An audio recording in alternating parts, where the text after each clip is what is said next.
terms of the underperformance to the S&P, this is about as extreme as we've seen. And that's saying something for emerging markets.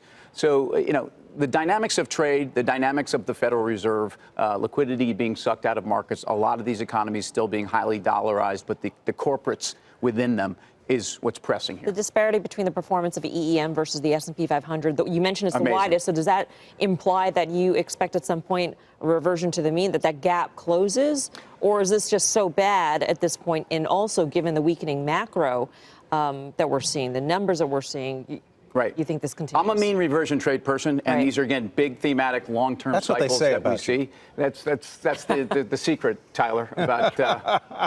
There's that mean reversion guy, Tim. Bottom line, though, is if you've been playing mean reversion trades for emerging markets over, whether it's, the last 8 years or the last 8 months, it's been painful. We had a big outperformance after the elections. 2016, effectively, you saw emerging markets rally into this January period where they outperformed the S&P.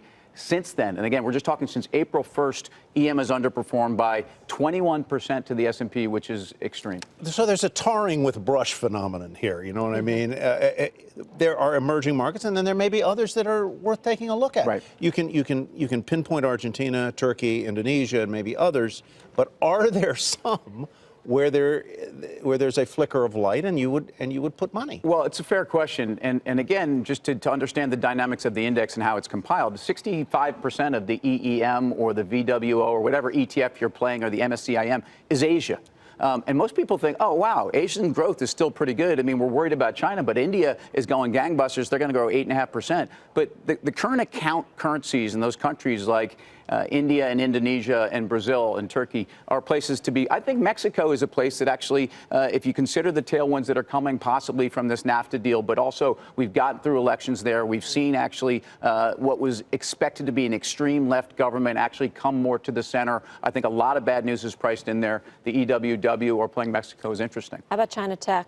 I mean, the BAT stocks, talking about painting with the brush. Down, right, pulled down, but then today they're trading down along with big tech here in the United States. It's hard to know. Hit on both sides. It's hard to know which is the tail and which is the dog on this, Mel, because if you think about the top 4 weightings in the EEM, you've got Tencent between its own weighting and Naspers is 6.5%, Alibaba is 4%. So are you getting just sold down because the asset class is being hedged? That's one of them. Meanwhile, we just got numbers out of Alibaba. They're going to grow 60% next year. They have multiple drivers. It's a stock I'm long. It's not a stock I'm running out the door. But I think investors have to look at key levels on some of these stocks and wonder, where they're willing to take more risk. And right now, this is a pretty key level on Alibaba.